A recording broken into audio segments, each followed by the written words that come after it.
et bienvenue dans le monde de l'animation. Je vais vous parler de mes deux dernières lectures de chez Hachette Heroes, donc deux lectures Disney. Et il faut savoir qu'il y a un livre que j'ai adoré découvrir et un autre, pas du tout. Ouais, soyons honnêtes, pas du tout. Et je vais vous en parler et discuter un petit peu de tout ça, il y a de quoi dire.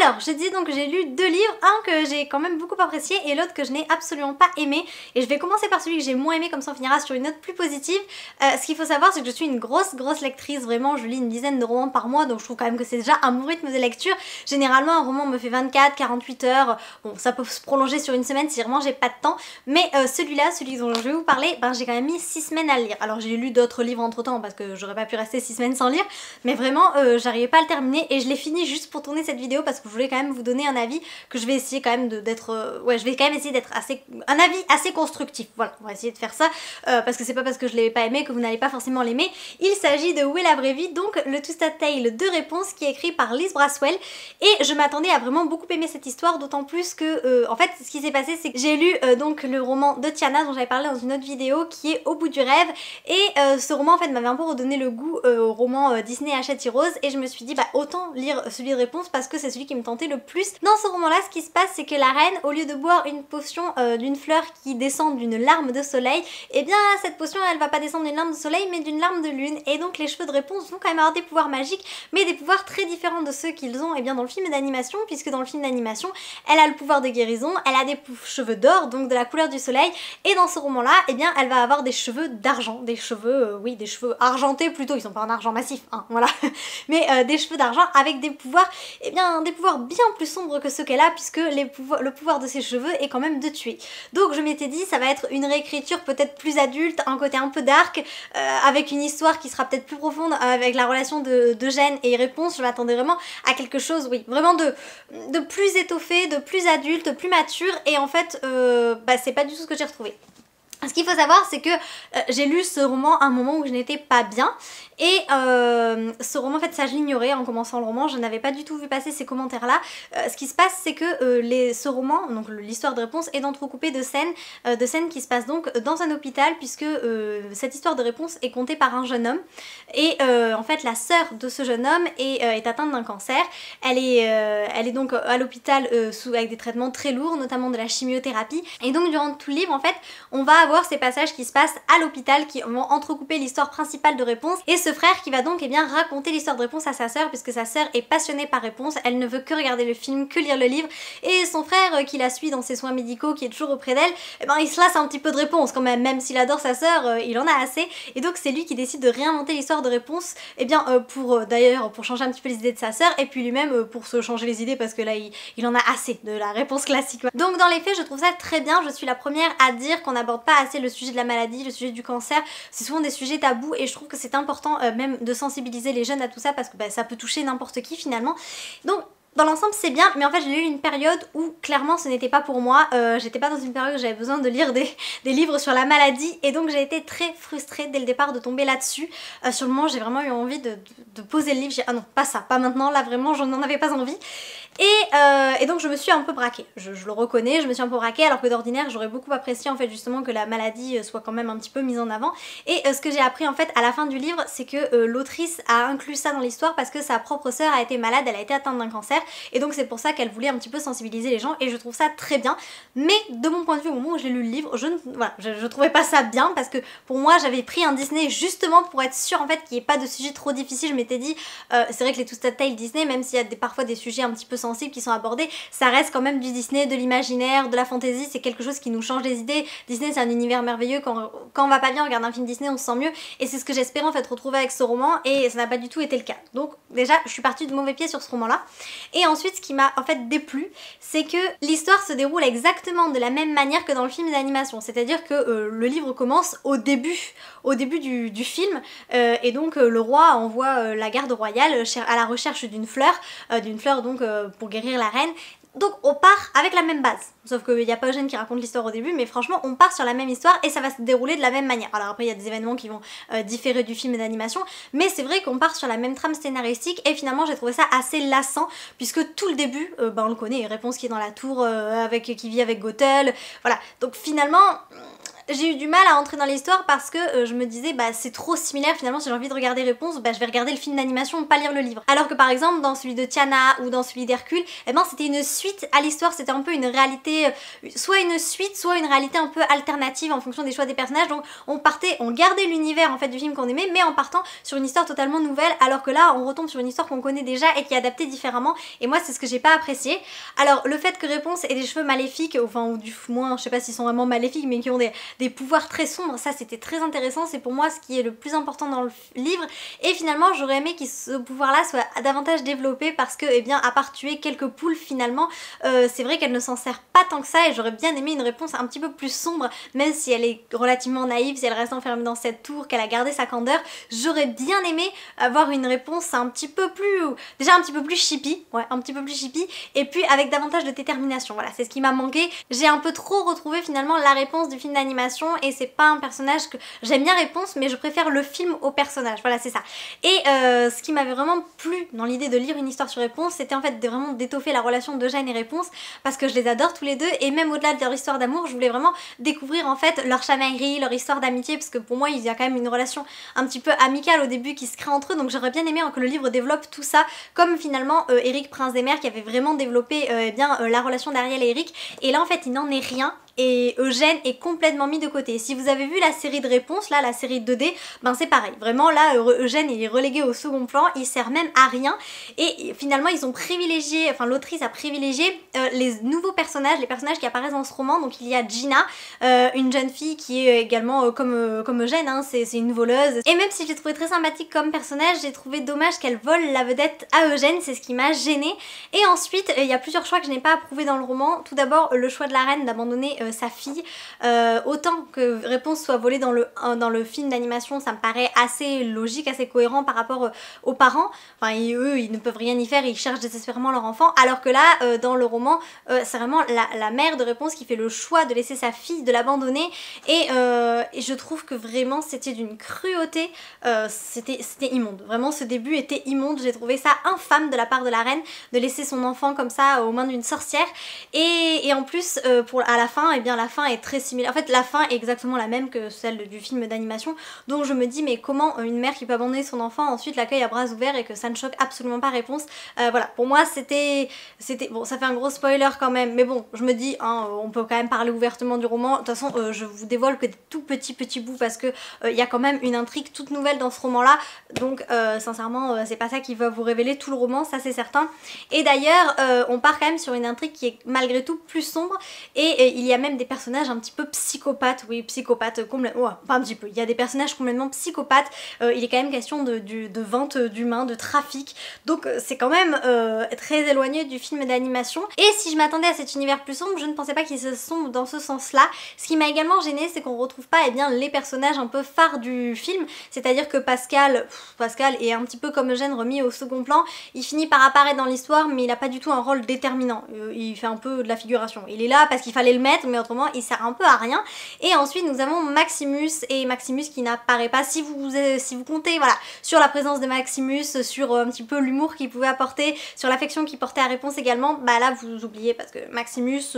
voilà, il y a une vague explication dans les 10 dernières pages du roman, mais autrement Maximus on l'oublie, et je pense qu'en fait le fait de ne pas retrouver les personnages que j'aimais dans le film d'animation, le fait que Eugène soit vraiment le pauvre mis aux oubliettes, bah ça m'a un petit peu gâché le roman, j'ai trouvé que c'était très long finalement. Alors j'ai bien aimé autrement le côté où ils exploitaient en fait, et exploraient les deux, les pouvoirs de Réponse, ça c'était intéressant en fait de voir Réponse apprendre à contrôler ses pouvoirs, en apprendre davantage sur la magie, c'était plutôt bien. Et pourtant il y a eu des longueurs même dans ces passages là. En fait je pense que ce roman juste ne me correspondait pas, je ne critiquerai jamais vraiment un roman ouvertement parce que je sais combien c'est du travail d'écrire un livre, et puis en plus encore une fois un avis c'est toujours subjectif, ça dépend vraiment des personnes, donc voilà, moi personnellement je ne suis absolument pas entrée dans l'histoire, et je vous dis j'ai mis quand même 6 semaines à lire, c'est pas rien pour une grosse lectrice, je n'arrivais pas à le finir, et là je me suis forcée, les 100 dernières pages je me suis assise, j'ai dit allez je finis ce livre pour tourner la vidéo, et après voilà je le remets sur l'étagère, on n'en parle plus. Donc je vous déconseille pas du tout de le lire, hein. Peut-être que pour vous vous apprécierez, mais moi voilà j'ai pas retrouvé la magie de Réponse, et c'est ce qui m'a vraiment frustrée, j'ai trouvé ça dommage. Pour la deuxième lecture là j'ai un avis tout autre qui est bien différent, et j'ai beaucoup plus apprécié ce roman que j'ai dévoré en moins de 24 heures dans la journée quoi. Je l'ai dévoré en une journée, c'est celui donc de Serena Valentini Santino, donc l'histoire de la bête qui est dans la collection des méchants, la collection Villains je crois, et Hachette Heroes en ce moment en fait réédite tous ces romans de cette collection dans une version collector, donc de très très belles collections hardback, vous voyez, avec l'intérieur, avec des motifs de la Belle et la Bête, et le jaspage qui est donc avec, j'espère qu'on verra bien, le jaspage qui est avec le motif de Belle et de la Bête. Donc vraiment c'est quand même un très bel objet livre, en dehors du fait que bah, c'est un bon livre à lire. Le contenu est très intéressant, mais c'est vrai que moi je l'ai pris en collector parce que ça faisait un moment que je voulais lire ce roman, et puis là quand j'ai vu que l'édition collector sortait, je m'étais dit que c'était l'occasion, et encore une fois ils ont organisé une petite campagne de goodies, et moi j'ai également été sélectionnée comme la dernière fois pour Au bout du rêve. En fait j'ai envoyé mon mail de confirmation d'achat suffisamment rapidement pour faire partie des premiers, à avoir envoyé le mail, et donc de pouvoir avoir les goodies. Je vous mets le mail juste là.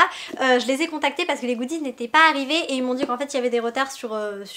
les goodies de la bête. Donc voilà, ils arriveront, et je pense que je vous les présenterai dans un short et également dans un reel sur Instagram. Mais il y aura de très belles illustrations apparemment de la bête, et il me semble de Belle de l'autre côté, quelque chose comme ça. En tout cas toujours ces campagnes de goodies, je trouve que c'est une très bonne idée. Ça permet un petit peu de relancer les livres Disney. Certains ont été pas oubliés, mais ils ont été un petit peu mis de côté depuis leur parution, et là ça permet de leur donner un second souffle, une nouvelle vie. Et moi pour ma part ça m'a permis de découvrir donc l'histoire de la bête. Et alors c'est une collection qui est exclusivement sur les méchants, et là on se dit mais pourquoi la bête fait partie des méchants? Alors effectivement la bête c'est quand même un personnage très égocentrique, complètement imbu de lui-même. Oui, je sais pas s'il est vraiment vénal, mais c'est un prince, il tient à sa richesse, il tient à beaucoup de choses, enfin il est quand même, j'ai envie de dire qu'il est quand même matérialiste comme homme. Donc je sais pas si ça fait de lui un personnage méchant, mais en tout cas dans ce roman on découvre une autre facette d'Adam. Donc on parle bien du prince hein, parce que on va dire que 80% du roman est quand même basé plus sur le prince que sur la bête en elle-même. Et donc dans cette histoire nous découvrons le passé, on découvre quand même une partie du passé donc d'Adam qui est prince. Et il faut savoir dans cette histoire là que Adam est très ami avec Gaston. Oui ils sont amis proches, ils se côtoient fréquemment, et ce qui va se passer c'est que petit à petit leur amitié va être mise un petit peu à rude épreuve avec les choix de chacun, et notamment quand même les choix d'Adam. Alors je dis Adam mais je crois que dans le roman le nom n'est pas cité, c'est juste le prince, mais bon comme il s'appelle Adam dans le film, je garde le nom d'Adam comme ça, je trouve ça plus simple pour en parler. Et cet homme, ce prince, il n'a aucun sentiment, il n'éprouve pas d'émotion, il n'a pas de cœur, littéralement il n'a pas de cœur, et en fait il tombe pas amoureux, mais disons qu'il va quand même être séduit par une jolie jeune femme, et il pense que c'est une princesse, et alors que ils sont fiancés, ils s'apprêtent à se marier, il va découvrir que cette jeune femme est d'origine beaucoup plus modeste, et il va la renier, vraiment la renier. Il ne veut plus en entendre parler, elle est de basse extraction, elle n'est pas assez bien pour lui, et il va littéralement lui briser le cœur parce que cette femme était folle amoureuse de lui. Et ce qu'il faut savoir, c'est qu'en fait cette femme n'était pas une femme ordinaire, mais une sorcière, et qui avait également des sœurs qui elles aussi possédaient des pouvoirs un petit peu sombres, et qui vont décider de maudire le prince pour tout le mal qu'il a pu faire à leurs sœurs. Et c'est comme ça en fait que le prince va petit à petit devenir la bête, et contrairement au film il ne va pas devenir la bête subitement, mais petit à petit. C'est son attitude qui va changer, c'est son physique qui peu à peu, vous voyez, ça m'a fait beaucoup penser, je sais pas ceux qui l'ont lu, au portrait de Dorian Gray d'Oscar Wilde. Alors bon c'est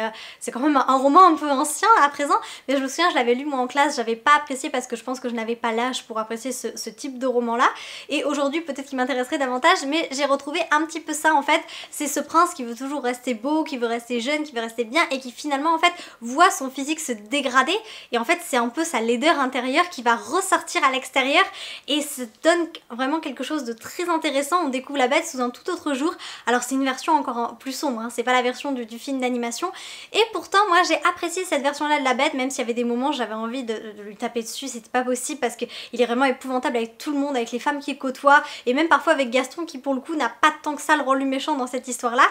Et c'est ensuite avec Belle qui va finir par s'adoucir, et pour moi c'est le seul défaut du livre finalement, c'est que l'histoire avec Belle est plus que bâclée, voilà. Après c'est une histoire qui se concentre sur la bête, donc c'est normal qu'il n'y ait pas une vraie romance entre Belle et la bête, mais l'histoire, la fin est très précipitée. Je m'attendais quand même à quelque chose de plus travaillé, et en fait quand je suis arrivée par là dans le roman, vous voyez, aux 3/4 à peu près,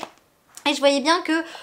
jusque là, Belle elle était pas vraiment présente et je me suis dit comment ils vont réussir à faire une histoire d'amour et à lever le sortilège juste avec ces petites pages là qui restent, il reste un petit bout du roman, c'est pas suffisant. Et en effet en fait pour moi les événements ont été très précipités, c'est ce que je reproche à ce roman, c'est que je pense qu'il manque 100 pages. Voilà, d'ailleurs c'est un petit roman, je crois qu'il fait 400, combien il fait de pages? Même pas, j'allais dire 300, mais non, il fait 217 pages, donc c'est vraiment un petit roman et il aurait manqué peut-être 100 pages pour étoffer l'histoire et puis pour développer sa relation avec Belle. J'aurais bien aimé qu'il parte sur quelque chose de différent de l'histoire originale, c'est-à-dire réécrire un petit peu son histoire avec Belle, l'adapter par rapport à son passé, au passé qu'ils lui ont créé dans ce roman-là qui est très très sombre. Mais sinon c'est une belle découverte, j'ai été contente d'avoir une nouvelle réécriture. C'est pas une réécriture vraiment de La Belle et la Bête, mais on va dire que c'est quand même... là encore une fois, c'est pas une réécriture comme pour celui de Les Réponses, c'est plutôt, on va dire, une histoire une histoire alternative à celle de La Belle et la Bête, puisque pour ma part j'avais déjà lu Histoire éternelle, un Twisted Tale, et c'est le seul, en dehors de celui de Réponse, que je n'avais pas aimé.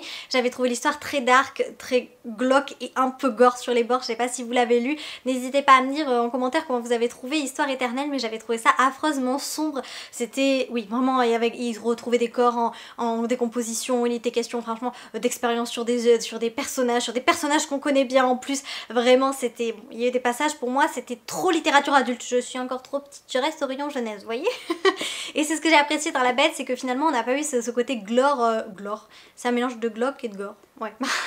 On n'a pas eu ce côté trop dark dans cette histoire de La Bête. Ça nous permet en fait d'apprécier le roman, d'apprécier l'histoire d'Adam et voilà, sans avoir le côté trop sombre qu'on a eu dans Histoire éternelle. Donc ça a été une bonne découverte. Je sais que cette série en fait, la série des méchants, donc la série des villains, cette série en fait est censée se lire dans l'ordre, c'est-à-dire qu'on commence avec Miroir Miroir de Blanche-Neige, ensuite le deuxième tome c'est La Bête et ainsi de suite. Voilà, il faut les lire dans l'ordre parce qu'à chaque fois il y a un clin d'œil en fait au tome précédent et ça permet d'avoir une petite continuité. Et là notamment il est question d'Ursula dans ce tome là, donc peut-être que le tome 3 ça doit être sur Ursula ou du moins qu'on va la revoir après, mais voilà, il y a Ursula qui fait quand même une apparition dans ce roman là, donc c'est un petit comment on dit ça, une switch. Ouais, un Twitch, non, un Switch, un crossover, voilà, ça je connais bien, vous savez, hein, dans les montages vidéo, tout ça. Bref, on va dire qu'il y a eu un crossover de La Petite Sirène et de La Belle et la Bête, et ça c'était très intéressant. Franchement, La Belle, je vous recommande vraiment de le lire, et celui de Réponse, je vais pas dire que je vous le recommande pas, mais voilà, il faut savoir que l'histoire est quand même assez similaire en termes de trame scénaristique, les événements se déroulent de la même manière. En revanche, voilà, les personnages sont moins présents, et puis pour La Bête, ça nous permet de découvrir un petit peu plus Adam. Voilà, n'hésitez pas à me dire quels sont vos Twisted Tale préférés, vos livres, enfin ou même la collection des villains en fait dans les Hachette Heroes, lesquels vous lisez le plus. Là je commence les Modern Princess que j'avais présenté dans mon haul, dans mon dernier haul je crois, dans mes cadeaux d'anniversaire, puisque j'ai reçu les 2 livres de cette collection et je pense que je vais tourner un vlog pour faire un vlog découverte sur cette collection là, parce que je trouve c'est assez intéressant, je ne la connais pas du tout et j'ai vraiment envie de la découvrir, donc je me dis autant en faire un vlog, ça peut être sympa. Et donc n'hésitez pas à me recommander certaines lectures Disney qui pourraient potentiellement m'intéresser. S'il y en a que vous avez apprécié, n'hésitez pas à me les mettre et puis peut-être que comme ça sera mes prochaines lectures. En espérant vous avoir apporté un peu de magie, à bientôt.